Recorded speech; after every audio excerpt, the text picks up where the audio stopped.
はい、お待たせしました。 Ladies and gentlemen, good afternoon. I think we are slightly behind schedule, so why don't we get started right away? We have three distinguished speakers with us today. これ進行表だと私は自己紹介するとなりますので、私はAnd let me first of all introduce myself. I'm Tsuruhara, a member of the planning committee at JNPC, and with Yomiuri Shimbun, let me introduce the pleasure of introducing the three speakers. Let me start with the gentleman right next to you, Ambassador, His Excellency Ambassador Jaak LENSMENT of the Republic of Estonia. Next to him is His Excellency Ambassador of the PENKE of the Republic of Latvia to Japan. Last but not least, we have His Excellency Ambassador MEILUNAS of the Republic of Lithuania. で、皆様のお手元にはそれぞれの大使の略歴が配布されていると思いますので、the ambassadors, so I won't go into the details of their backgrounds. お三方とも今回このクラブでお話を伺うのは This is actually the first time for all three ambassadors to speak at the JNPC. そうですね。で、先月はリトアニアのリンケビチュース外相がお見えになりましたけれども、あるいはその各国の大統領、首相、外相もかつてはありますけど、大使は初めてです。でこれは記者の方々に言うまでもないかもしれませんけれども、バルト3国にはいわゆる常駐の日本人の特派員がいないと。Particularly due to the fact that there is no permanent Japanese correspondence in the three countries, and partly due to the geopolitical issues, it's hard to get constant reports on the countries in Japan, constant coverage of the countries in Japan, and that is why we have three ambassadors to give us a presentation on the overview of their countries. We would like to have each of the ambassadors to spend 15 minutes each with or without PowerPoint slides, でその後で、私からwill be followed 簡単な by me いわゆる代表質問 asking させていただきまして、 questions on で behalf その後 of 皆様か the ら participants, and then we will take questions from the floor. We would like to end でその後で the 今回に conference ついては at 25 minutes 3 past カ国 3, の、and today 何があるか私は知りませんけれども、産品 the goods and products of three サイダーはある countries, cider, などなどご自慢の物産が隣の部屋に have 用意されて been いる kindly そうなので、 and 皆さんも generously offered by 味わう the ものがある embassies かどうか知りません next が door. 行ってみてください。 So please stop by はい after the end of the press それでは conference to visit the adjacent room. So why エストニアからの並びというのは地図でいうと get 北から南という started? 順番にな We ります are けれども、 starting from the north, moving では down まずエ to ストニアの south. 名前をちゃんと So why don't we call upon よろしくお願いい Ambassador たします。 LENSMENT to kick off his presentation? Thank you. Thank you very much. どうもありがとうございます。Good afternoon, ladies and 皆様 gentlemen. こんにちは。 My presentation will go 今回のプレゼンテーションでございますけれども、パワーポイントなしでさせていただきます。よろしくお願いいたします。ぜひお話をパワーポイント少ないですけれども、いろんな指摘ポイントをしていきたいと思っています。まず最初に日本記者クラブの皆様におかれましては、このような素晴らしいチャンスを与えていただいたということで御礼申し上げます。私どもの国々についてこの美しい建物でお話しできる機会を与えていただいて感謝申し上げます。エストニアというのは実はヨーロッパの北部にある小さな国です。領土面積は4万4000平方キロとなっています。すなわち私どもの領土というものはデンマーク、ベルギー、またオランダより少し大きいぐらいでしょうか。また九州より少し大きいぐらいの面積ということになります。人口は130万です。この人口は沖縄県の人口と同じくらいかと思われます。ないしはオランダの人口の10分の1にも相当いたします。ですから私どもの国は決して人口密度が高いわけではないんです。28ある EU 諸国のうちマルタ、ルクセンブルク、そしてキプロスのみが我々より小さい国ということになります。エストニア人はフィンランド系です。そういった意味では with Finland. フィンランドと非常に密な文化的なつながりがあります。で、公用語であるエストニア語、これは実はウゴール語の一環であり、フィンランド語にも非常に近いと。でまたハンガリー語とも非常につながりが深いという状況です。エストニアの国家は1918年に樹立いたしました。したがって2018年にはエストニア共和国は100周年を祝うことになります。近隣諸国とともに祝うことになります。すでにこの100周年記念プログラムは今年の4月に開始されました。そしてその一部東京でも行われております。ちょうど来週のことになりますが EU フィルムデーを東京で開催することになります。また京都でも開催されることになります。したがってラトビア、リトアニア、そしてエストニアなどの映画をこのプログラムの一環としてご覧いただけますので、なのですでにこの100周年記念のプログラムは4月にスタートしているのです。そして2020年の2月まで継続されることになります。The most important milestones in the エス development トニアの of Estonian 国家の statehood. 歩みにおける重要なマイルストーンをすべて祝っていくということに And な the りま final す。 accord will be in February そして最 2020 後 when の100 years will イ be ベントです passed けれども from2020 the 年2月 signing of the peace treaty という between ことになります。 Estonia エスト and ニア Soviet と Russia. そしてそのソ連との間で平和協定が During 署名され World た War 100周年 II, を World 祝 War うという II, イベ Estonia ント was となります first 第二次世界 annexed 大 by 戦 Soviet 中エスト Union, ニアはまず最初にソ連邦によって併合され、 then by そして Nazi Germany ドイツのナチ and スによ again って by the Soviets 併合 in され、また1944. 1940年またソ連に併合 The される independence was 流れとなりました。 restored in 独立を August 取り戻したのは1991. 1991年の8月のことでした。 Last year we marked the 昨年我々は 25th anniversary of エストニアと re-establishing of そして diplomatic 日本との relations 間の外 between 交関 Japan and 係を Estonia. 再度樹立する And from that 25周年 time を we 祝 have うことになっ enjoyed たわけです。 good cooperation between でその Estonia 間 and エスト Japan ニア in と日 many 本の間で fields. はさまざまな分野で素 And 晴 we ら are しい良 particularly 好な協 proud 力関係 on を our bilateral 築いてまいり cooperation ま in した。 IT 特 and に IT そしてサイバーセ cybersecurity. キュリティにおける二国間協力を大変誇りに思ってい One ま of す。 the highlights こ of の our 両 relations 国関係の was ハ the イライ visit ト of は their majesties, the emperor and 天 empress, 皇 to 皇 the 后陛 Nordic 下が and then to 北 the 欧 three 諸 Baltic 国、そ countries, してバルト starting 3カ from 国を訪 Estonia 問された exactly ことだ 10ったと years 思います。 ago. ちょうどそのスタート In 皮 May 切りが10年前、エストニア 2007. でありました。2007 Spring 年5月のことでした。 2007 was difficult time for 2007 Estonia. 年の春は実はエストニアにとって非常に厳しい局面であったのです。そういった意味ではこの両陛下のご訪問いただけたということで非常にありがたく思っております。2016年、2017年、そして2018年、これは round anniversaries of エストニア、 Estonia-Japan そして日本の関 relations. 係においてさまざまな The embassy of Japan 記念ということになります。タイにおける日本大使館は1993年に開設されました。なので来年25周年を祝うことになるのです。また私どもの在京大使館は20年前、1996年に開設されています。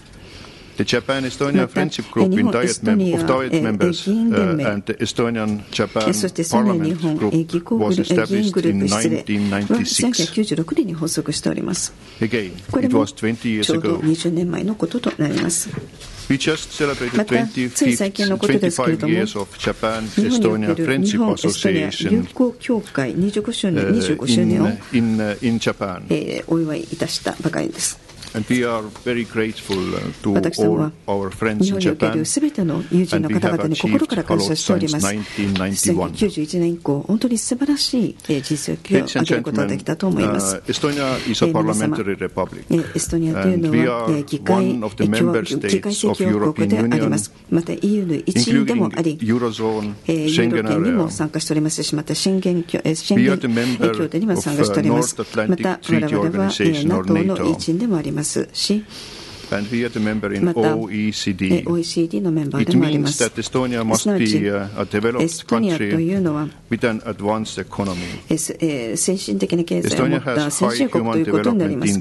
また、そのin measurement of economic 人的 freedom, 資源開発指数でも非常にランクが高い。そして経済の自由度、そしてその市民の自由度、そして報道の自由においても非常に高いご評価いただいております。また2015年におけるそのピサテストではエストニアの高校生はシンガポール、日本に次いで第3位にランクされています。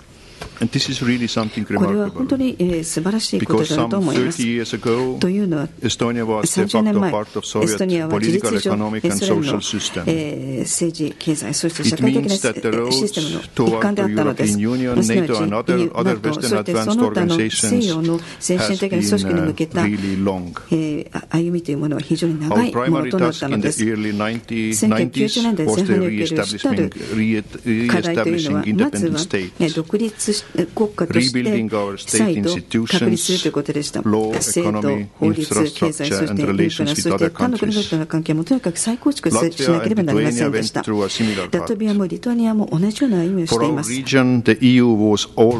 この我々の地域においては、まさに前進するにあたって EU は常に大きな動機づけとなりました。すなわち、より良い、そしてより安定した生活という目標にという明確な目標を提供してくれたのです。EU に向けた歩みはラトビアもそしてリトアニアも全く同じであるというふうに思っております。さて、この中で非常に重要だったのは、そのバルト閣僚理事会でありました。そして、90年バルトの議会というものができたわけです。それによりまして、様々なテーマに関する協力を兼ねておりました安全保障、それから安全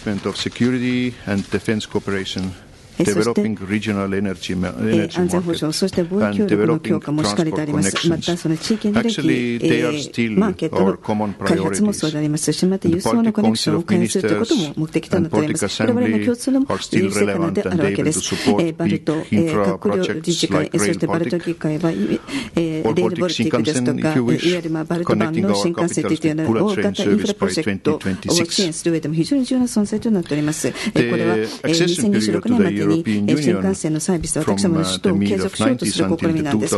さて、90年代半ばから2004年にかけて EU 加盟というものが行われたわけです。もちろん非常に難しい改革が必要でありました。しかし、それによって大きな成果が上げられたのです。2004年にはエストニアが EU に加盟いたしました。そしてリトアニア、そしてラトビア、その他の7カ国も同じく加盟したのです。2004年から今までの第3期においてエストニアは欧州におけるその8の小さな国から EU の一国家としての再革命というものが必要であったのです。再改革が必要だったのです。すなわち国家として我々は責任を担うことが必要だったのです。そして実際に今まで直接影響を及ぼすことのなかったテーマに関しても連帯を示す、そういった必要が出てきたのです。さて、もう1ヶ月を切りましたけれども、エストニアは今度は欧州理事会の議長国をその歴史を初めて担うことになります。ここではリトアニア、そしてラトビアも成功裏に2013年、そして2015年、それぞれ議長国を務められたことをぜひいただきたいと思っております。これ両国から大いに学ばさせていただきたいと思っております。私どもはこの議長国としての議長国というのは2018年の当初と予定しておりました。6ヶ月後だと想定していたのです。しかしながら英国が EU 離脱の投票を行ったということで結局順番が変わりまして、英国の代わりに我々が議長国を少し早めに担うことになったのです。我々が目指す欧州連合 EU というのは競争力があり、そして繁栄し、そして安全な欧州連合であります。ぜひ欧州を安全にしていきたい。しかしそれと同時に対外世界にオープンな欧州でもありたいと思っています。またエストニアでありますので、その水平的なデジタルな側面もあると思っております。EU のすべての政策要項というものはぜひその議長国としてその水平的な形でデジタル的な側面もぜひ捉えたいと思っております。実は多くの EU 政策には水平的なデジタルな側面があると思っております。安全保障もまたデータ交換、また自由な貿易、そして持続的な発展、すでにあると思っております。ただ、私ども議長国としてはただ単にそのテクノクラ的なアプローチを取るつもりはありません。我々はヨーロッパの将来に関して建設的な見方をしていきたいと思っています。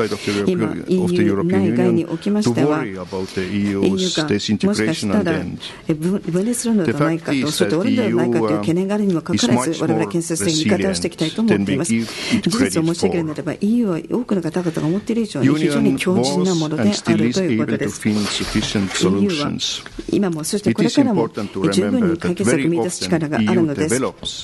重要なのは EU はまさにさまざまな危機を通して今までも発展を遂げることができたということなんです。我々エストニアとしては EU にぜひ全力で取り組みたいと思っております。決してこの EU が崩壊することを望んではありません。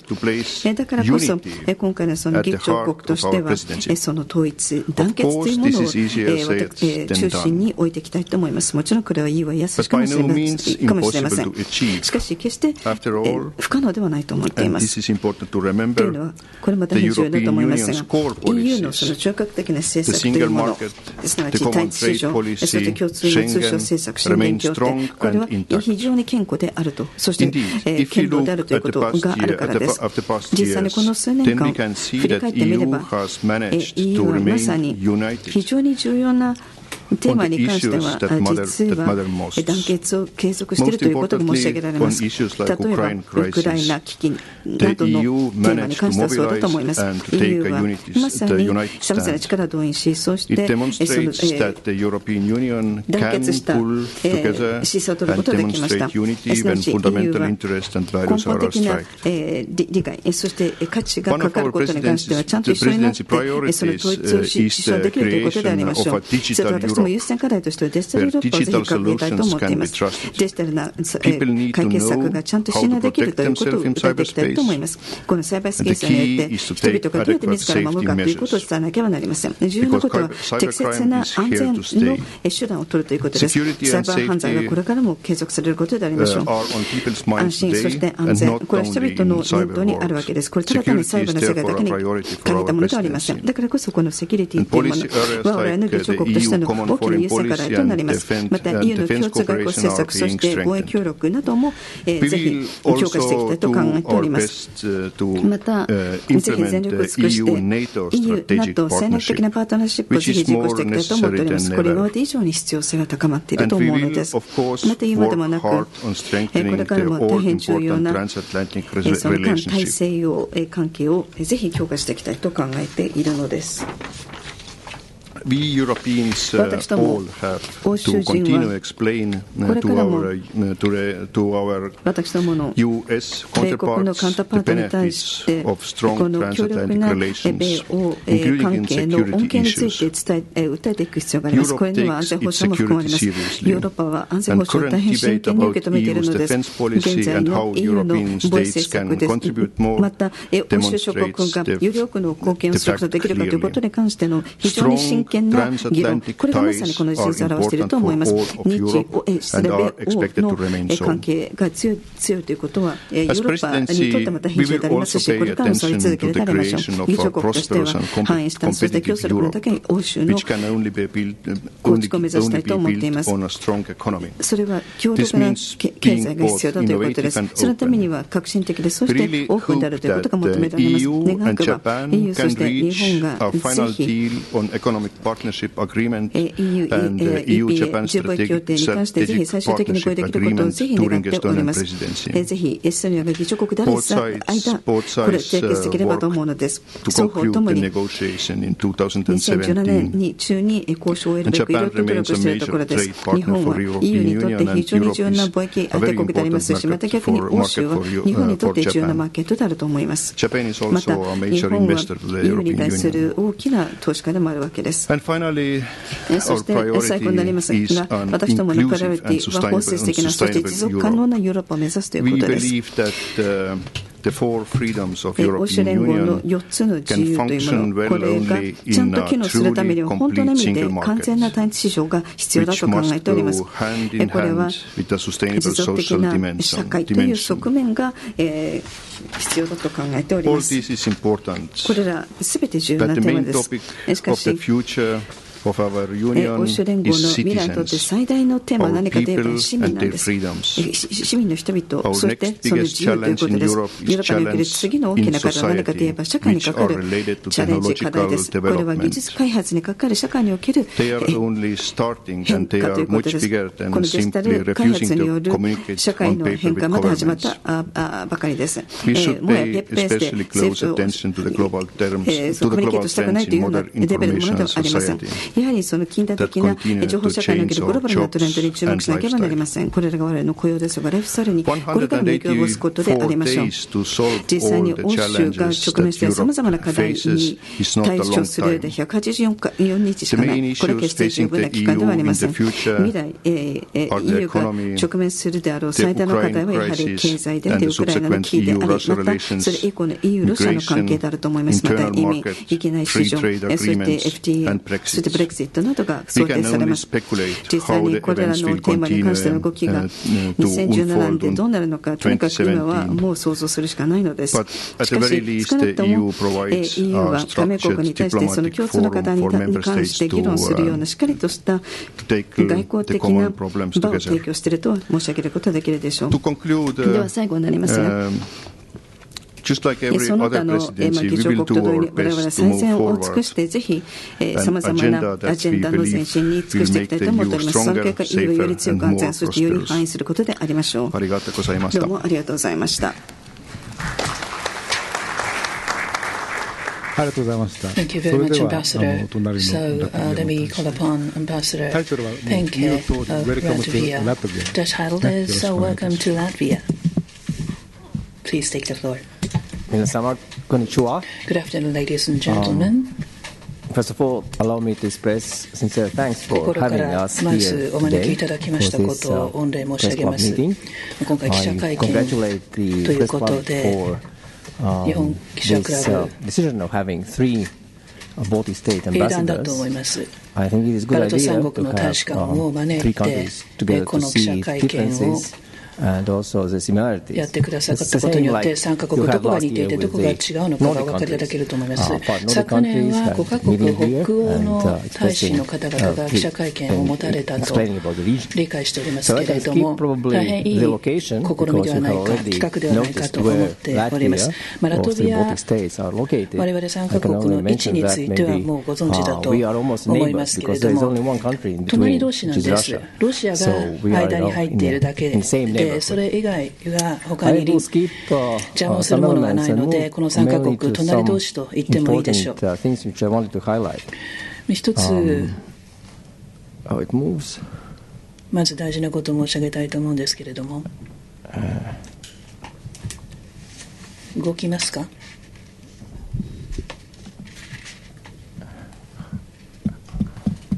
Oops, sorry.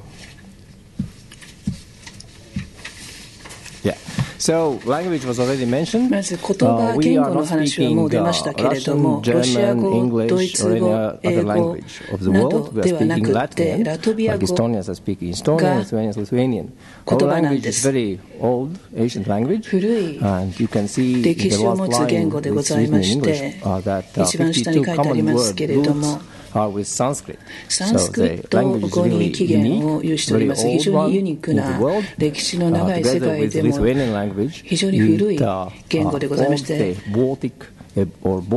トアニア語もそうですけれども、インド欧州言語系に属する言語となっております。平地が多い国土となっております。日本とはそこが違います。北海道より国土面積が少し小さいぐらいということで、自然に恵まれております。湖、川、そして森に富んでおります。そして白い砂浜が500キロ続いておりまして、海岸線が長いんですね。夏は人気のスポットとなっております。自然環境ですが、先ほど言いましたようにラトビアというのは非常に美しい国で、of world population living in or staying in Latvia from time to time, 世界の which altogether 人口の makes a very 世界のコウノトリの 10% がラトビアを住みかとしておりますので、四季を通じて訪れていただくと大変美しい国です。人口は200万しかおりません。渋谷の24時間のメインの交差点を通過する人と同じぐらいでしょうか。平方キロあたり33人という人口密度です。日本と比べますと10分の1でしょうか。平方キロあたりの人口密度は日本が10倍なんですが、国のこの写真にもあるように大変きれいな国土です。北海道よりも少し小さいぐらいの面積なんですけれども、その結果としてここのところ観光客も増えております。自然を見たい、そしてこの自由な環境を享受したいということで、日本からもここのところ観光客の方増えておりまして、年間日本からは2万5千人ぐらいの観光客の方が訪れてくださっております。人口密度の話はいたしましたけれども、ラトビア人の 34% がリガに住んでいます。リガというのが首都なんですね。国民の 34% がリガに住んでいます。東京と比べていただきたいと思うんですけれども、東京に住んでいる人口というのは国民の 11% です。ですので、田舎に行くと人が少ないというのが我が国の特徴です。リガという町は1201年にできた町で、ドイツ、オランダ、ユダヤ系ロシア人が作った町なんですけれども、ラトビアの人たちも関わりました。小さな町でありますけれども、ユネスコの世界遺産に登録をされている美しい町です。歴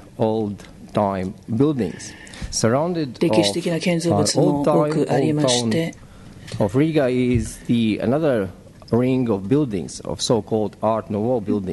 は建築物の美しさでも知られております。19世紀の終わりから20世紀の初めにかけて、ラトビアは経済的に大変な繁栄を享受いたしました。木造の建造物を潰して新しい建物を建てたんです。空間、そして経済的な繁栄を結びつけて、新しいスタイルのヨーロッパでも建造物が建築されました。アール・ヌーボーの建築物がヨーロッパの中でも一番多い町の一つであります。それも魅力で、このアール・ヌーボーの建物を見に多くの観光客の方が海外からもいらっしゃいます。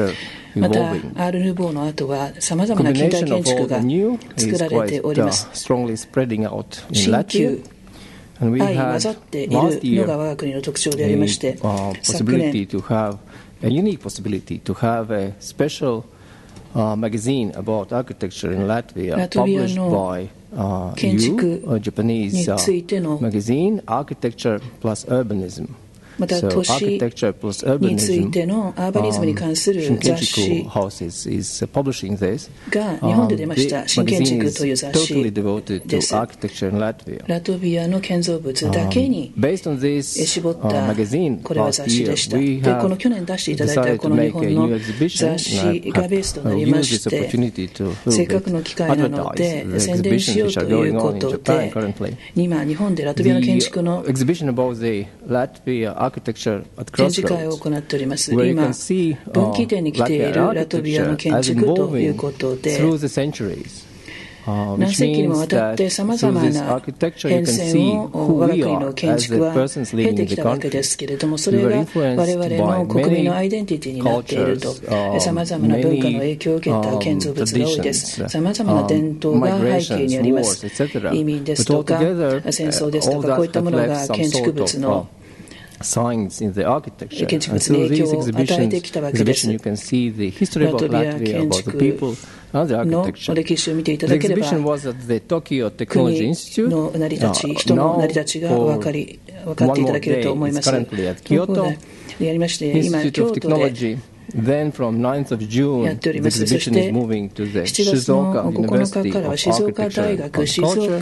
岡建築農業大 It 学 is in で Hamamatsu. 浜松で And after that, 開催 the することにな exhibition っ is て moving おります。 to そしてラト Miyagi ビア建築 University 展はその後 in July 宮城大 and 学 August. で7月 Later, 8 it's 月 going to Kobe. やりまして、そ And の後 next year, when we are 神戸に celebrating 移りま 100 years し of て university, it probably will come back again 来年 to Tokyo. また東京で Speaking about the やれればと 100思っております。 years, yes, Latvia was established in で、 1918. ラトビア共和国は1918年11月18日に独立を宣言いたしまして、来年は The history is overlapping 建 with 国 Estonia 100 and 年 Lithuania, と so いう I'll ことに skip な the るわけ details. で But す。 what I wanted to 歴史は mention is that エストニア、リトアニア this とそ movement れほ for ど違わないの freedom で was 飛 very ばしま strong すけれ in ど all も、 three Baltic 我々 states, 3カ supported 国 by にお our いて communities living 市民 abroad. は海外にいる市民も含めて自由を大変重視しております。or explicit examples of our wish for freedom while we were still occupied by the Soviet Union was 1989. 占領下にあった1989年にボルチックウェーブとして知られておりますけれども、タリンからビリニュスまで600キロを超える距離、みんなが手をつないで独立を願った、そして自由を願ったというのは皆さんもご存知ではないでしょうか。8月でした、1989年の。Another strong sign of our willingness for independence was also our 独立に対する願い、国家独立に対する願いは1991年のことでした。歌が極めて重要なんです。歌で革命を起こそうということで、歌でラトビア人が一つの国にまとまり、国家設立へと導いたと。歌う革命です。 So how did we, living here in the crossroads of many powers and 大国に囲まれております。 geographically very interesting place for trade, 貿易、 for economic 経済 development 開発 and how do we, の要 small 衝に ship 位 we are 置しているわ crossing, けで still すけれども、こんな小さい Latin 国 language, still であるにもかかわら have ず、 our country, ラトビア state, 語 which is now a member of European Union, として国として member ま of とまり NATO, member EU of 加盟し OECD, OECD many other など international の国際 organizations. 機関 And に my 加盟しており answer, ます or け we れど think も、 the answer lies in the culture. その答えは文 Because 化 Latin だと思ってお traditions, ります。 costumes, and 伝統 rituals 的な衣 have 装 been ですと passed か、 down from generations to generations. 儀 And 式 they are です very と deeply か、 rooted in our land and 面 nature. 々と続いてまいりま So し our た。 culture 世 is 代 very を超えて much linked 我が国 to の the 文化 same way of thinking, like if I may compare to in your という case のは with 日本と比べていい Shintoism. かどうか分かりませんけれども、神道 Each of の our 考え lands 方に has 近いかと思い different ます。 costumes which are still 地域によ very って active, さまざまな very コスチューム valued, があります。 and 伝統衣装があるので cherished す。 from generation to generation. 世代が And 変わ within って each も of the 大事にされている伝 lands 統なんです。 of our そして territory, 地方に there よっ are て costumes and それぞれの different 地方に elements of costumes are さまざまな民族 changing 衣装があ from りま the す。 place to place. 場所によって本当に違うんです。Of course, we do not dress every day 毎 like 日 this. こういう This 格 is 好で not 歩いているわけでは the way も how ち you ろん can あり see ま the せんけ people れ on ど the も、 streets. But for the national ラトビアに行った holidays ら or こういう人たちがいるのか important と思われたら困りますけれども、 events, 国の祝日ですと dress up か like that. 大事な In our お祝い事の日にはこういう costumes, 衣装を身にまとい we ます。 have the geometrical symbols, which また also again corresponds to 象 the 形文字 nature. と伝統的な模様があります。これは自然と密接に結びついているんですね。生活と自然というのは切っても切り離せない深いつながりをずっと有してきました。こちらに出ておりますのは象形文字、それから伝統的な模様で、今でも衣装ですとか工芸品に対応されております。先ほど言いましたように、自然と深く結びついて発展してきた国です。地球ですとか太陽の巡り、こういったものをお祝いいたします。celebrated event is, of course, the で、一番 Midsummer. 大きなお祭りは When リ we ー had ゴヤーニという the 夏 Midsummer 至のお solstice, when 祭 we りで had す。 the shortest night and the longest day. 白夜ですね。 That is the time when we 白 again 夜 dress の up. 季節 We にやは had a り lot of 先ほどの fun. ような衣装を We 身にま drink とっ beer, て we ドレ eat スアップ cheese, してチーズとかを食べ we てビ sing ールを songs, 飲んで歌を歌っ we て gather around 踊っ the て bonfire, そして焚き火の周りに集まり do sing, and of みんなで course we jump over the bonfire. 歌 That っ was て few それから slides ago. 焚き火を飛び越えるなんていうことも先ほどのスライドにありましたようにやるわけですけれども、この伝統 in the summer also は attracting a lot of 夏至の時期、夏にやるんですけれども、これをめがけて海外からも観光客の方多くいらっしゃいますので、ぜひ一度皆さんもいらしてください。非常にいいシーズンです。6月の2日ですけれども、今でもまだ、今日でもまだ間に合うかもしれませんね。全国でいろんなところでお祝い、お祭りやってますので。美味しいビールが飲みたい、みんなと一緒に歌って踊って、そして焚き火を飛び越えるということをぜひ皆さんにもやっていただきたいと思います。で、あと冬のお祭りも大きくて、これクリスマスの時期なんですけれども、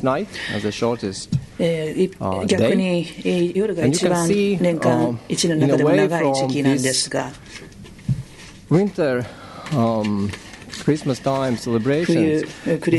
時期のお祝いcombination between the church influence and our paganism.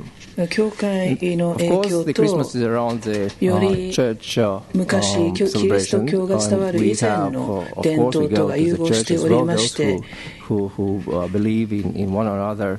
When they go there, we have music concerts at the churches, etc. But at the same time, the people do preserve the old traditions which were before Christianity arrived. キリスト教が伝来する以前からのさまざまな慣習がありまして、その頃からの衣装を身にまとい歌って踊ってみんなで楽しむということをやります。Not accepted by church, which is like you take a 教会は嫌がると思いますけれども、オーク材のこの丸太をto take all the evil spirits which are hiding in the corners of your flat house, village or city, 村ですとか町ですとか引きずり回して悪霊を追い払うという儀式なんです。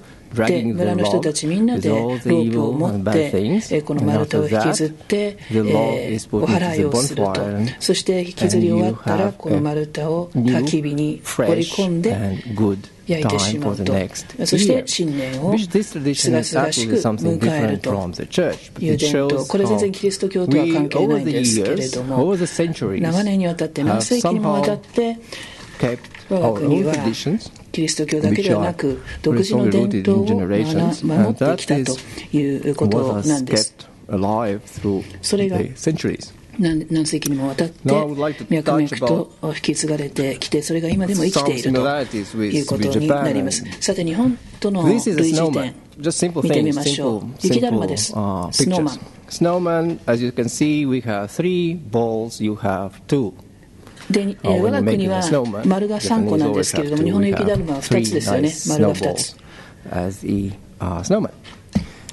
日本はだるまっていうぐらいですから、我が国は3つ積み重ねます。もう一つ似てるのはそば。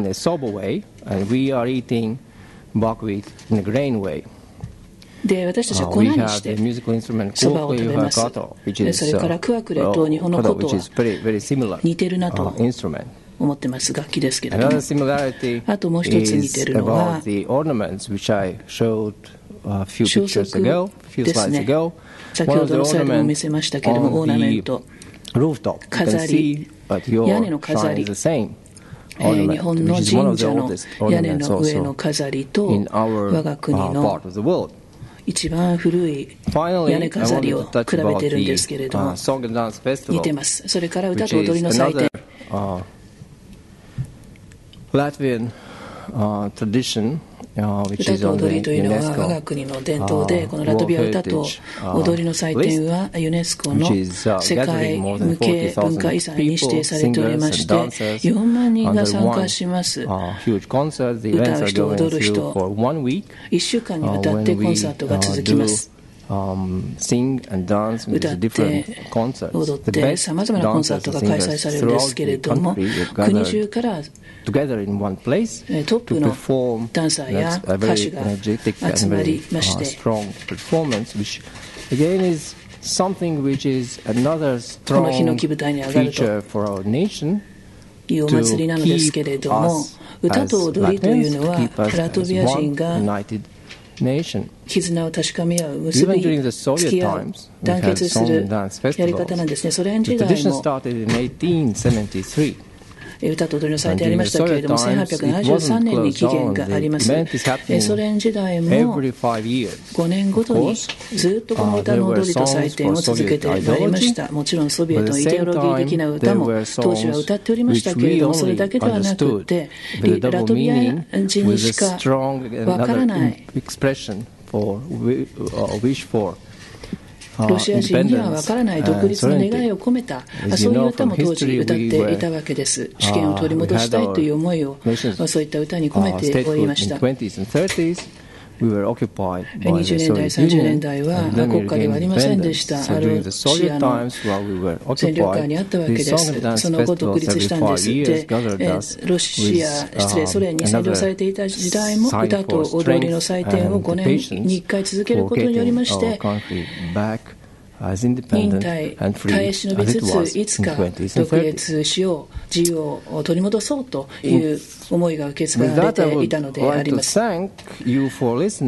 私の発表は以上といたしますけれども、3分ほどの短いビデオをこの踊りと歌の祭典に関するビデオがありますので、ちょっとテクニシャンの方に手伝っていただいて、それを皆さんにお見せして終わりたいと思います。お願いします。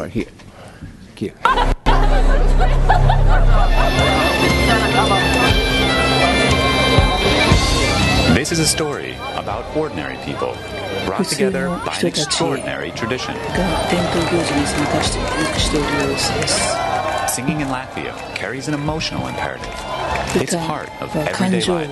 The choral tradition goes back centuries and was vital in developing a national identity.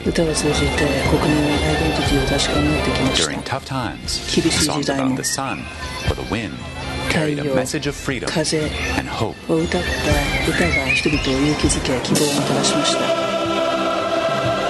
Nowhere else can these layers of history and emotion be heard as powerfully as here at the Latvian nationwide song and dance celebration.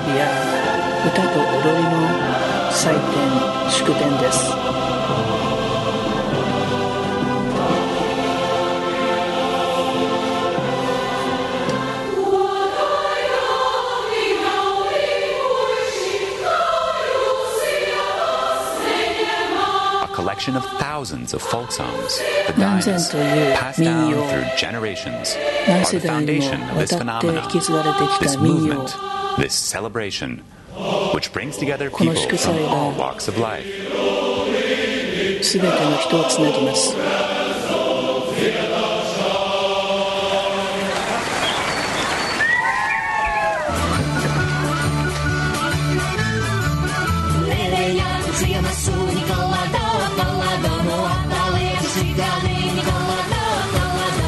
UNESCO has recognized the nationwide song and dance celebration as a masterpiece of the heritage of humanity. 祭典をユネスコ無形文化遺産に指定しております。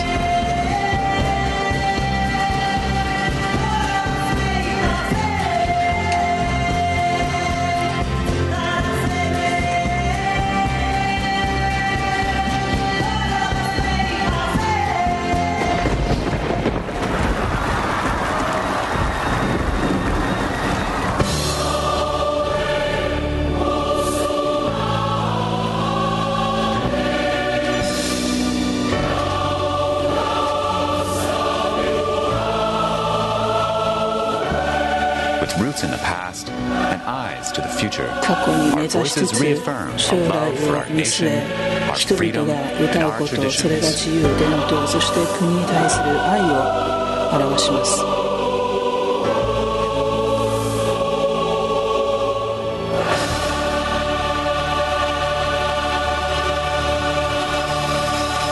So we come together to sing 一つに and ま to とまり dance 歌い time 踊 and る time again. 何度も歴史上繰り返されてきた祭りです。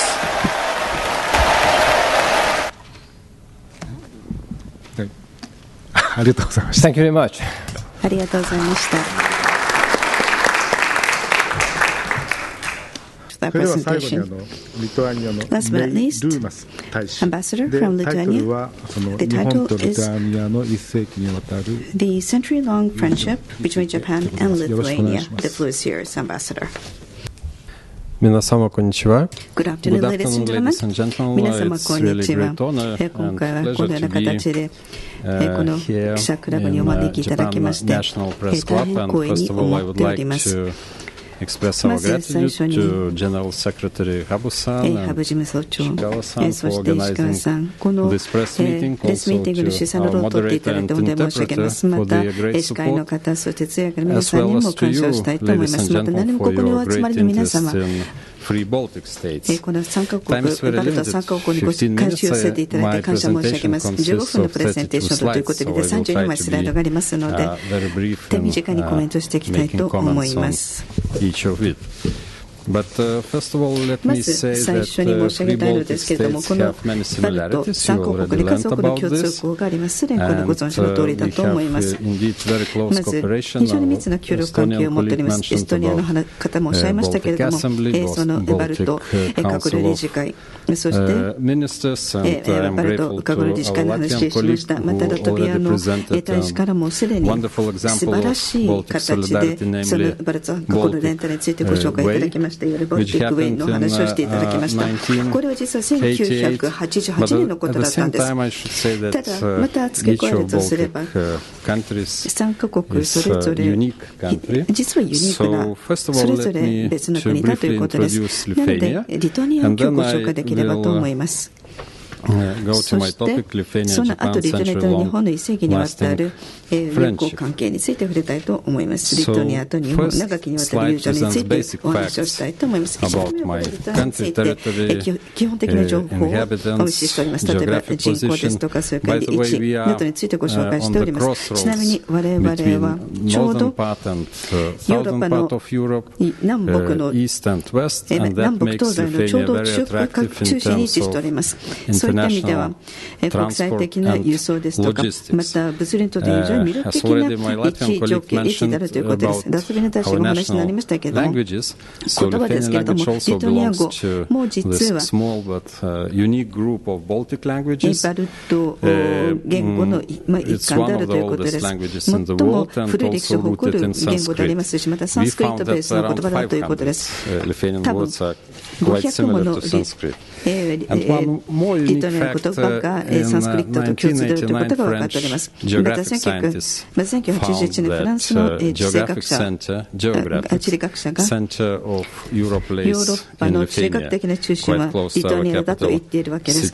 私どもの首都であるビリニュスがヨーロッパの中心だということを地理学者も言っております。2枚目これは私の歴史について触れたものです。リトアニアというのは実は1000年以上の長きにわたる歴史を誇る国であるわけでこれ言うならば欧州全体の歴史をも網羅していると言えてありましょう。興味深いことですけれども歴史学者の中にはリトアニア、ポーランド合同これは16世紀形成されたものですがこれが実は EU のプロトタイプだとひな型だと主張する人もいるわけです。ちなみにこの合同が米国について最も歴史の長い憲法を生み出しているということもあります。また20世紀は非常にドラマチックでして忘れる話がありましたけれども4回にわたる占領というものが見られました。ただここで重要なのは毎回我々は独立を取り戻したということです。リトアニア人もラトビア人もエストニア人もみんな自由を愛しております。で我々独立そして国家価値というものを大変重要視しているのです。2004年これは歴史的な年となりました。リトアニア、ラトビア、エストニアにとって歴史的な1年となりました。これらは EU、そして NATO に加盟した1年だったのです。そしてこの2つのプロジェクトはヨーロッパにとっては最大規模の最高のプロジェクトだったと思います。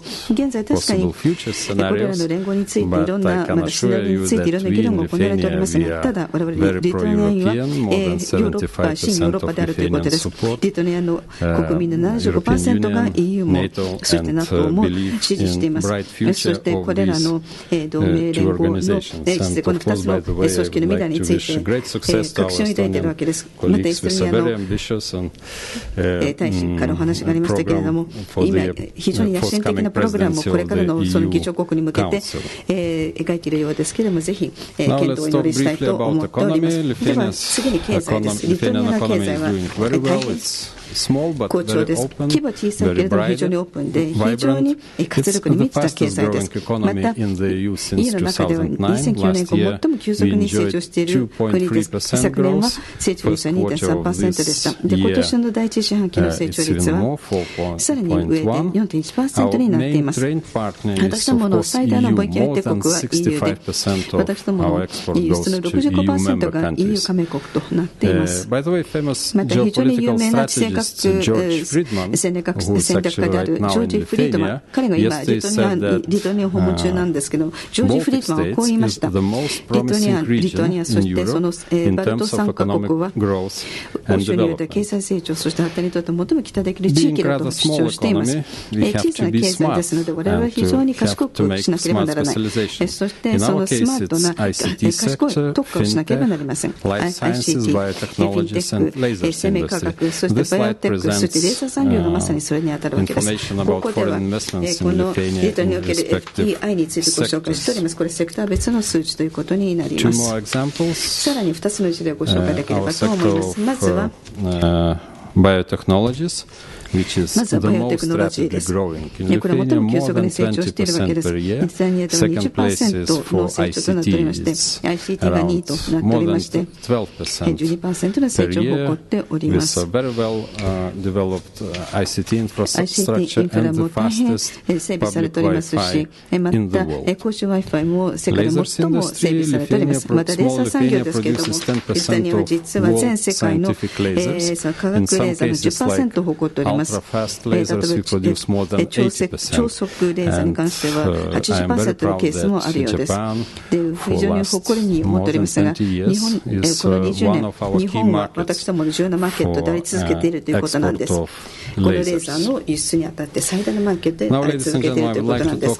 さて皆様、今度はリトアニアと日本の間のパートナーシップについてお話をしたいと思います。これまさに2つの国々、確かに距離はあるかもしれないけれども、物理的距離は大きいけれども非常に関係を密にし得るという事例であると思っています。どうしてそれが可能なのか。多分同じ価値観を共有しているからでしょう。これこそが私どもの友好関係のしっかりとした土台を提供しているのです。実はリナス・リケビウチ外務大臣が実はちょうど1ヶ月前この日本記者クラブを訪問させていただきましたが、実はリトアニアにおいて昨年お迎えいたしました海上自衛隊のその中隊その演習を迎えした時にこのように言ったのです。日本とリトアニアはあくまでも物理的な地理だけ日本とリトアニアの距離は地理的なものだけに過ぎないということなんです。実は慶応大学の創立者である福沢諭吉が1962年にカウナスを訪問されたことが私どものその国民としての交流が始まりました。欧州訪問の一環だったのです。また有名でリトアニアの政治家であるステポナス・カイリスは日本の発展に非常に関心を寄せて、実は1906年にカイリスは日本について3本の本を書いています。リトアニア語においてです。ちなみに彼は直接日本を訪問することはできなかったんですけれども、両国の架け橋として素晴らしい仕事をしたと思います。正式な関係は1922年に発足いたしました。5年後にはこの両国の正式な外交関係100周年を祝うことになります。1939年から1940年にあたっては伝説的な日本の外交官杉原千畝氏がリトアニアに勤務され、そして6000人もあたるユダヤ人の難民をビザを発給することで救うことにになりました。私どものこの両国の近代的な歴史というものは、実は両陛下が私どもを訪問されたことによって申し上げることができるかと思います。両陛下はバルト3国を訪問されたわけです。2007年によって、またそれと同時に政治、経済、そして文化、そして科学、そして若者交流においても様々な分野で密な協力をすることができました。また国際的な場面でも協力しているわけです。特にその共通の価値観にのっとった協力の素晴らしい例というものが、リトネと日本がアフガニスタンにおけるゴア州の復興にあたって2009年から2013年協力した、その一例を挙げられるかと思います。さて皆さん、今度は次に手短ではありますけれども、両国のさまざまな分野における協力関係について触れたいと思います。まず一つは通商であります。まずアジアにおいて日本はリトにとって最大のマーケットであるわけです。昨年は1億3000万ユーロを輸出させていただきました。先ほど話がしましたとおり、レーザーですとか医療機器ですとかタバコ製品も輸出しておりますし、また非常に美味しい食料なども輸出しております。ちなみに昨日のことですけれども、非常に素晴らしいニュースをいただくことができました。実は関東における業務スーパーの350店舗がリトニアのチーズケーキのチョコレートでカバーされたチーズケーキバーをの販売を始めたというお話を伺うことができました。後ほどレセプションで就職していただければと思います。また私どもリトニアの食べ物やその他のグッズのプロモートのためのさまざまなイベントを行っております。また写真などもこれをご覧いただければと思います。こういったイベントからの写真です。また科学技術の協力も申し上げたいと思います。これまた誇りに思っております。申し上げました通り、日本はアジアにおいてこの分野では最大のパートナーとなっております。そして主たる日本の科学資金基本 JSPS、JST、AMET、AMET などと日本学術振興会、そして科学技術振興機構、そして日本医療研究開発機構との協定も行っております。また確かに日本 GPS の新たな衛星を打ち上げるというふうに伺っております。ですからによって2030年実は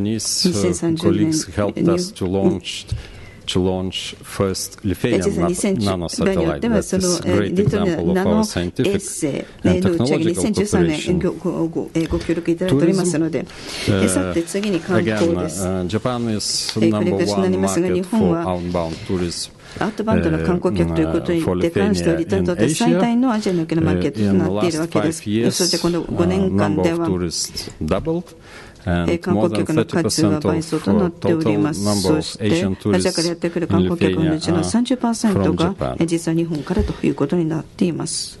また私どもは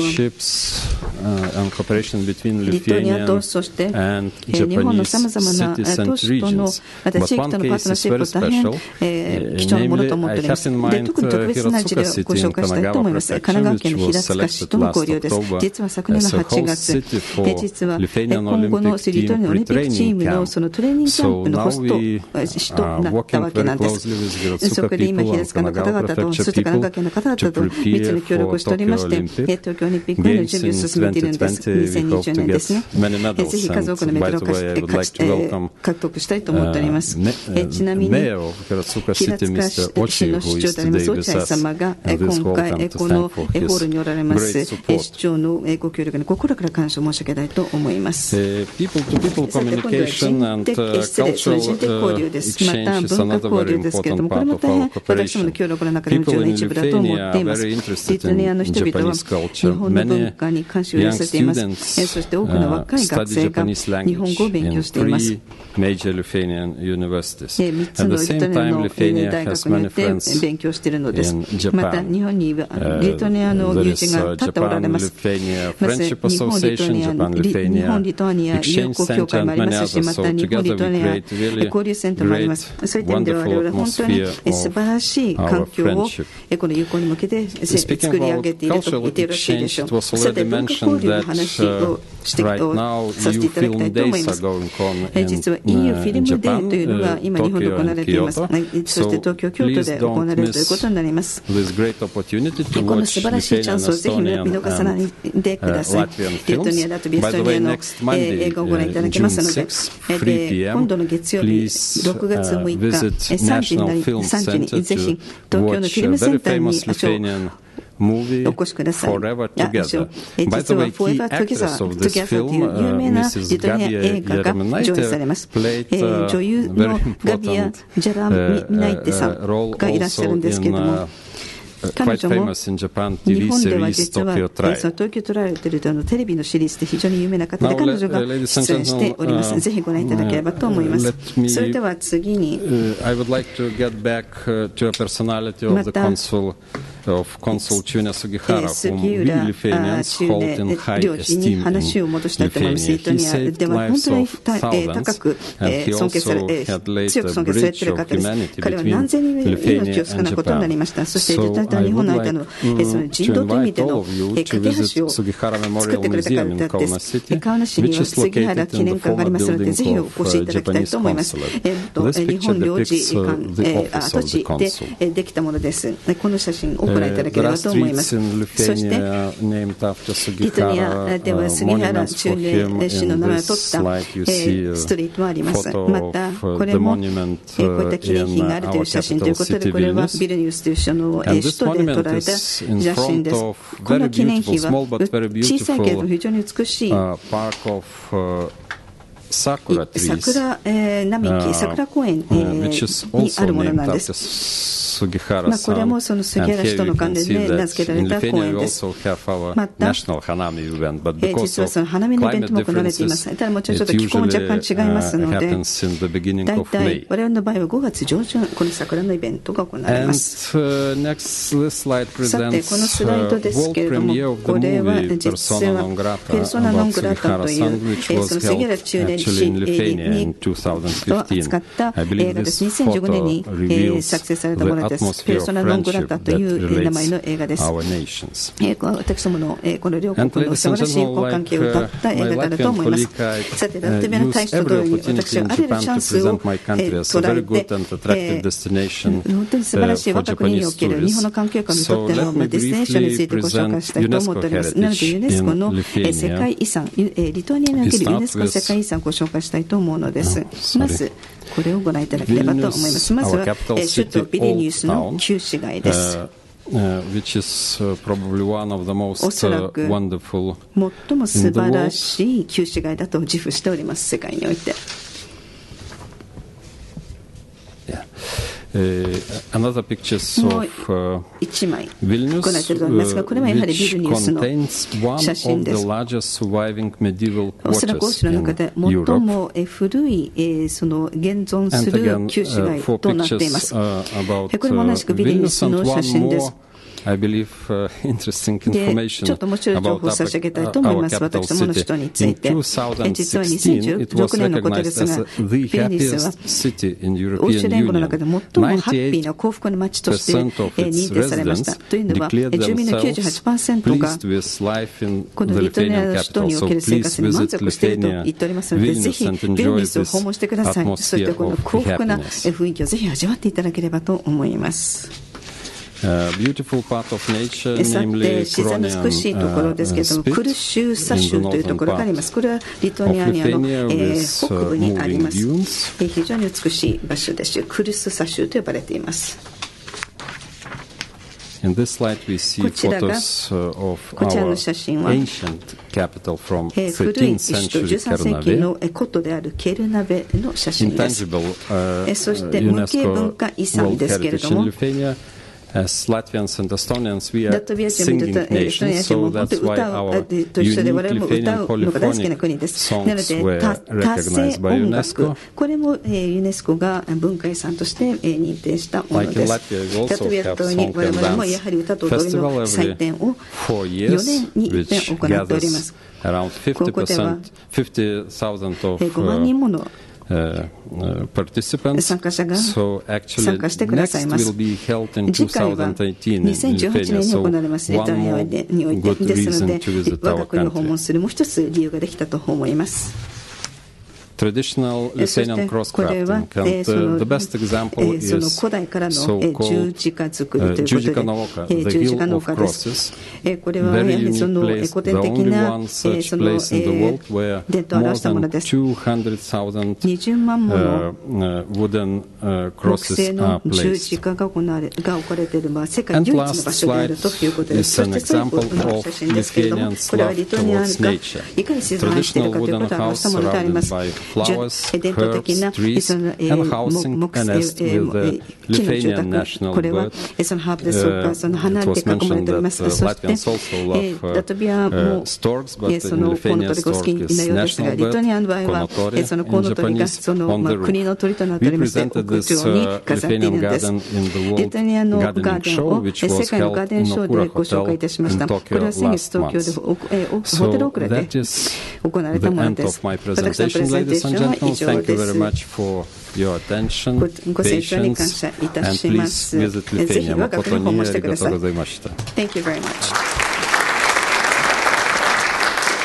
ありがとうございました。 Thank you, all of you. それぞれの国にぜひ行きたいという気持ちを起こさせる would very much like to visit all of your countries. All your presentations have been very insightful and informative. どうかな、時間もしていることでありま Because すの there で、 is a time constraint, I would like to be 簡略な simple, 回答を得たいと思いますけども、 succinct, and I ask you to respond succinctly as well じゃあこれは on ですね、 current issues. 欧州の議長国になられる You will be serving as the presidency of EU Council. This is a question for Estonia. 要するに北アメリカとの欧州アメリカ関係というのが重要ですよってい You う said 話を that な it's さってま important す for が、 you to strengthen your ties with Europe and the United States, but in the United States we have President Donald Trump. 今朝でしたっけ And this morning, very early in the morning today, Japan time, climate change, Paris, he announced that the United States will exit from the Paris Agreement. It was a unilateral announcement. The Europeans have already reacted to this announcement. But Ambassador LENSMENT, in trying to form ties with the United States, what significance will this decision by Donald Trump to exit from the Paris Agreement would have? Yes, thank you for this ありがとうございます。 question. As I mentioned, the transatlantic 先ほど言いましたように、大西洋を越えたアメリカとの関係 is a very important topic for European Union. EU にとりまして極めて重要な今トピックとなっておりまして、エストニアにとってだけではなく、EU 各国にとって大きな今関心事項となっております。どうするのかと、アメリカとの関係を。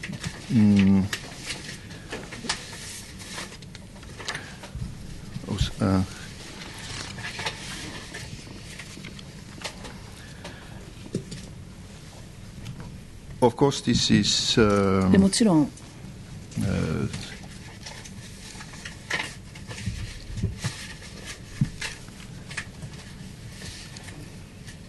This is a challenge, and in many cases we can only 挑戦を受けていると課題であるということで、この後どうなるのか、今言えることはあくまで目測の域を出ませんけれども、ま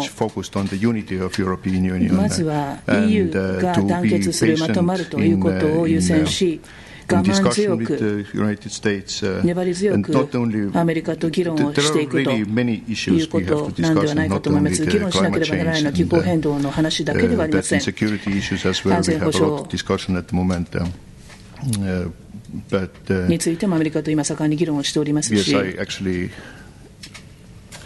いろんな話をしていかなければならないんですけれども、それがどのような意味合いを持つのか、今の段階ではかなり質問にお答えするのが難しいという今は状況にあります。申し訳ありません、大したことが言えなくて。難しい問題であることが分かります。Yes, we understand that this is a very difficult issue. If I could go on to another question, I'd like to ask the ambassador from Latvia, Ambassador PENKE. You talked about security. You talked about the discussions underway in relation to security. Now, so Russia under Mr. Putin annexed Ukraine, and annexed Crimea, I should say, and they still are involved in fighting toward the eastern border of the Ukraine. So the three Baltic states, I'm sure, sense a sense of threat vis-a-vis security. And the NATO forces are now going to be stationed in the Baltic states as a result of that. What about the current situation with regard to the threat from Russia? Do you believe that you're able to take countermeasures against the potential threat from Russia? Thank you.ご質問に感謝いたします。まず冒頭に申し上げたいと思いますが、ラトビア、エストニア、そしてリトアニアは NATO の加盟国であります。なので NATO の軍が我々がこの組織に参加して以降ずっと駐留しているわけです。ですから2004年以降この状況があるということですね。で今その東側のその隣国がウクライナ、そしてクリミアでどういった行動をしているか、またジョージアで OK、 またそれらの地域でどういった行動をしているかということを見ると、やはり非常に気になります。大変心配しています。やはりこの地域の安定には資さらない、この地域の安定に資することはないだろうと思うのです。こういった行動はただ我々はNATO の一員として加盟国として完全にそのセキュリティというものが担保されておりますので、そんなに大騒ぎをするつもりはないのです。NATO の能力に我々は全く疑念を抱いておりません。そういった意味では安全で安定した国だと思っております。そしてちゃんと宿題をこなし、そして経済発展を行い、そして必要な改革を国内で行っていると思います。で、安全保障であろうと、また経済の変革であろうと、また開発であろうと、しかるべきことをやっているということだけです。もう一つ重要なのですけれども、この大国の行動を見るにあたっては、やはりそのプロのその世界におけるそのプロのジャーナリズムを果たす役割が非常に大きいということなんですね。というのは誤った情報、そして偽の情報がさまざまな場所を通して発信されているわけです。で、一般の市民とかこういったチャンネルに取られてしまうかもしれない。そういった誤った認識を持ってしまうかもしれない。これはそういった意味ではやはりその外交官にとっても、また政府にとっても政治家にとっても、またプロのジャーナリストにとっても、この新たな責任が加わったということでしょう。この状況を可能な限り正確に発信するという責任が加わったということです。そうでないとこの世の中というのは誰も信頼できない、どこの誰も信頼できないような状況に陥ってしまう。で、トンネルの先に全く明るい兆しがないというような状況を避けたいと思うのです。止まらなくなって、ごめんなさい、最後に一つ。Last question from myself. リトアニアのメイルーナス大使には Ambassador MEILUNAS of Lithuania. ポーランド You are neighboring with Poland. 我々考えると欧州連合は自由と民主主義の EU is there for freedom and democracy. で、ハンガリーの現政権と The current administration of Hungary and the current administration in Poland欧州的価値観に反しですね。Are against the values of EU, freedom and democracy, and these two countries are becoming increasingly nationalistic. According to reports, any reaction to that, Ambassador MEILUNAS?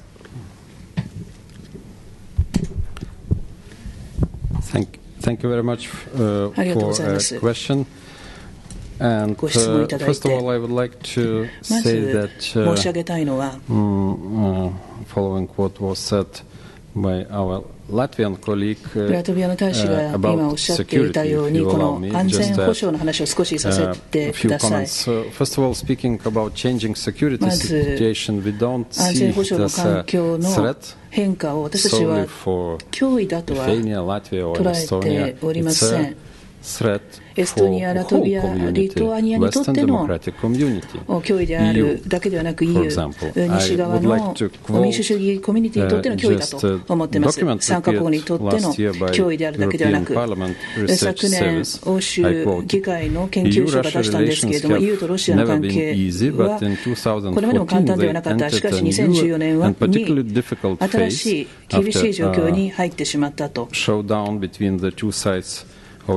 Ukraine's association agreement ウ and クライ Russia's ナの aggression 併合 in によって Crimea ま and たクリミアへ eastern の侵略 Ukraine. そして Russia is also ウクライナ waging 東部への侵略によって an と aggressive ロシアは and アグレッシブに攻撃的に情報戦争を仕掛けていると EU に対して Now speaking about というふうに countermeasures 言ってるわけです。 NATO, で、対策に関してですけれども NATO の話が先ほど出ていました。バルト3国に NATO の部隊が駐留しているということで、アメリカからの兵士も来てます。イギリス、ノルウェー、ドイツ、その他の国々の部隊も入っております。つまりこれは NATO が連帯を示していると、それが機能しているということを示しています。で、アメリカ合衆国について申し上げるならば、ヨーロッパのリアルシャランスイニシアチブというのが2014年にホワイトハウスでスタートさせられたわけです。このイニシアチブはアメリカのヨーロッパにおけるプレゼンスを安全保障を高めるために高めるというものでした。3年前に10億のパッケージが導入されまして、アメリカのヨーロッパにおけるプレゼンスを高める取り組みが進んできたわけですけれども、今年2017年はすでに34億という発表をアメリカ側はしています。この数字を見ましても、アメリカとの連帯は揺るいでないということがわかるわけです。NATO の連帯が揺らいでいないということがわかるわけです。さて EU ですが、これは生きた組織なんです。try to say again criticizing European Union EU を批判する人はこれは EU ではなくてヨーロピアンユニオンではなくてソビエトユニオンではないかという人もいますけれども、ユニオンといっても全然違うんですね。 EU というのは本当の意味での価値観に基づいた連合なんです。ソ連、そのユニオンというのは全体主義的な体制だったわけです。もちろん国民国家がその EU を構成しているわけです。国民国家が EU の中核ではあるわけですけれども、国民国家における人々の生活が全て EU によってコントロールされているわけではない。そういう意味ではソビエトユニオンとヨーロピアンユニオンは全然違うわけです。もちろん国によってはそこにおける手続き、プロセスが EU にダメージを及ぼすこともあるということを申し上げておきます。会場から質問募ります。We'd like to open the questions to the floor. May we ask you to kindly raise your hand and please state your name and affiliation. Thank you very much. Please use the microphone.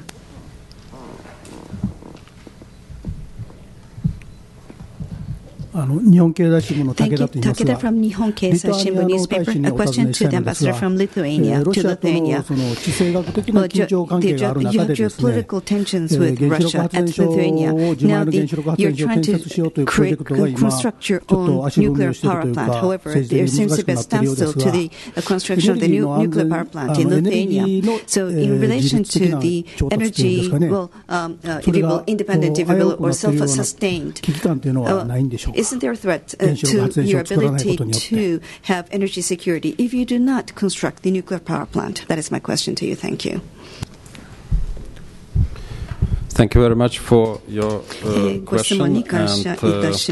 Speaking about energy security, まずエネルギーの安全保障ということでお話をしたいと思います。That was before 2015, これはまず2015年前の状況のことなんです。その時はやはりロシアからの輸入に依存しておりました。ガス、石油、そして電力、相当程度依存していたわけなんです。しかしながら2015年の1月1日、私どもはその LNG ターミナルを開設することとなりました。また2つのエネルギーブリッジという電力のコネクションというものをスウェーデンとの間で結んだわけです。これれはいわゆる北欧とですね、もう一つはポーランドとの間で設けたわけなんです。そういった意味ではもはやそのエネルギーの供給の独占には依存していないと、独占的なエネルギー供給に依存していないということになります。LNG ガスにおいても非常に良好な協力をラトビア、そしてエストニアの同僚とも設けることができたわけなんです。ですので、これが私のまず前段のお答えということになります。ちなみにエネルギー安全保障ということで申し上げますと、もう一つ申し上げたいのがあります。リトアニアにおきましては、NATO エクセレンスセンターというものがあります。これエネルギー安全保障に関する NATO エクセレンスセンターというものがあるんです。で、ラトビアではラトビアには確かですね、メディア、ストラテジックな通信に関するセンターというものがあります。で、エストニアのタリンでは確かサイバーセキュリティがかかる NATO センターが設けられているのです。なので、そういったようなその協力関係があるわけですね。この新たな課題などに対して。私の答えとしてはこれにとどめたいと思います。私もちょっと付け加えたいと思います。もちろんお話の通りで相当程度のエネルギーはロシアから来ているという側面は確かにあります。しかしロシアも売らなければいけないわけなんですね。可能な限り売らなければならないということです。そういった意味では我々は非常に恵まれていると思います。というのはすなわち我々は石油ガスに関してはその世界マーケットの同等の料金を払っているということです。ですから他のマーケットと標準的な加盟とであれば決して依存度は高くないということです。Thank you very much. I wonder if there are any questions, other questions from the floor.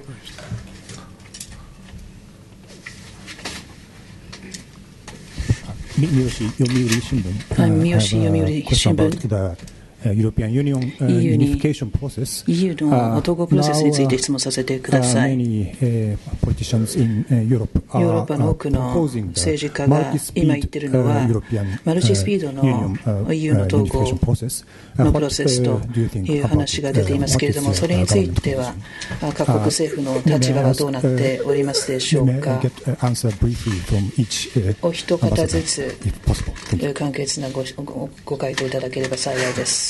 Okay, yeah. Thank you very much for this question. 質問いただきありがとうございます。I think that it is very important to remember that the European Union is a living organism. EU というのは先ほど見たように生きたand reacting to the challenges, and the challenges are actually different from in different parts of Europe. 様々な課題にその時々で答えていくということで、課題は地域によって違います。すべての EU の加盟国がすべての EU の政策に参加することができれば理想ですけれども、一方で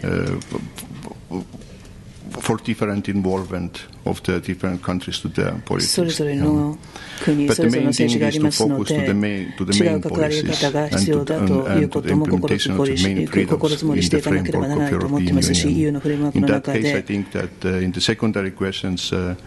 二次的な質問につながるんですけれども、我々はより柔軟に対応し得る余地があるというふうに思っております。I think there is absolutely strong support from a strong position by the Latvia to have a strong and united European Union. EU を強くすべきだと、それはもう本当にそう思っています。我が国の歴史から言ってもそうなんです。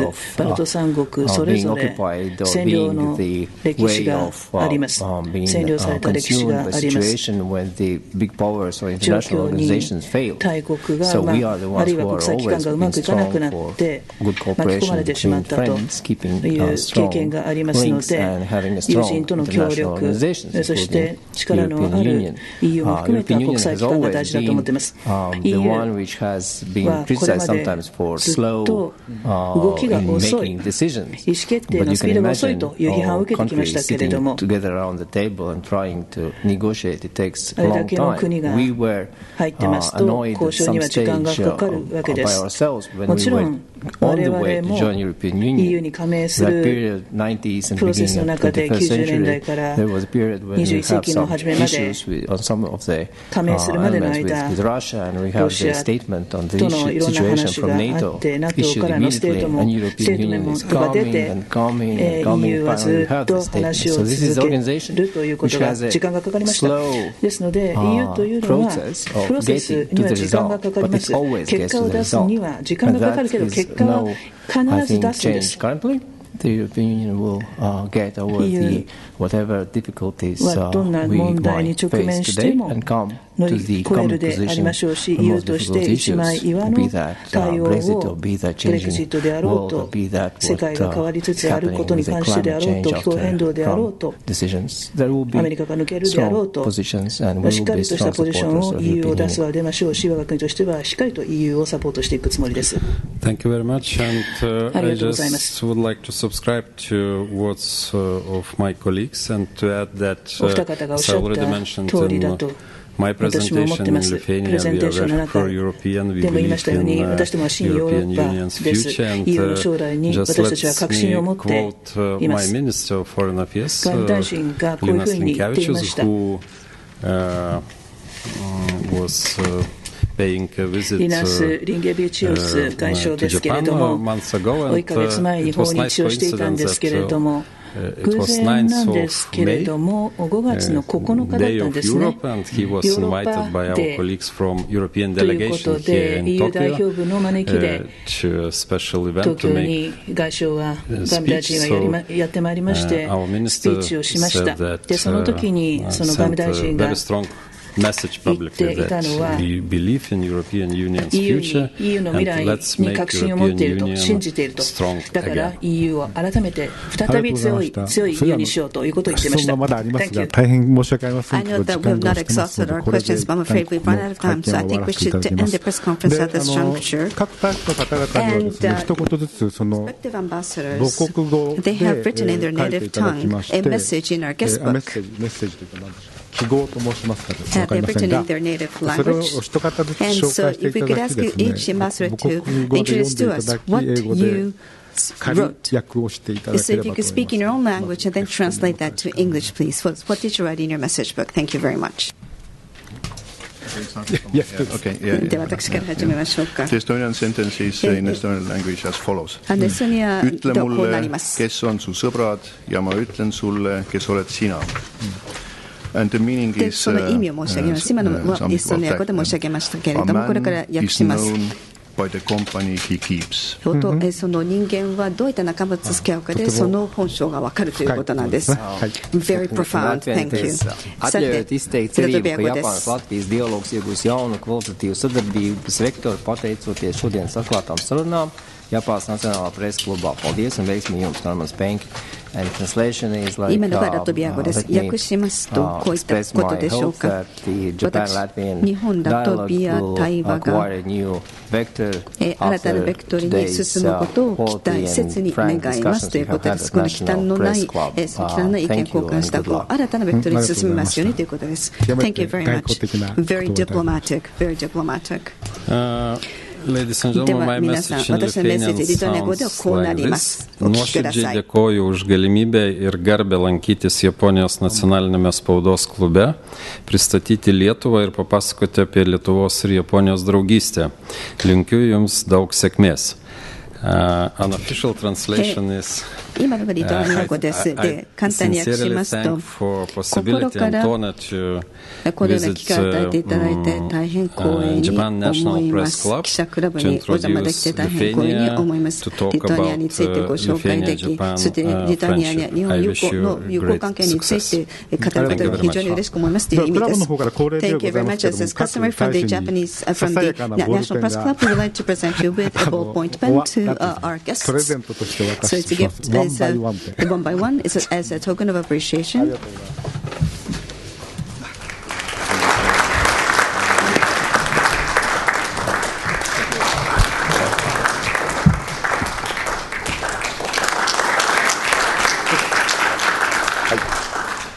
で多少の事務連絡的ですけれども、これから隣の部屋に何らかこっちの部屋に何らかが用意されていると。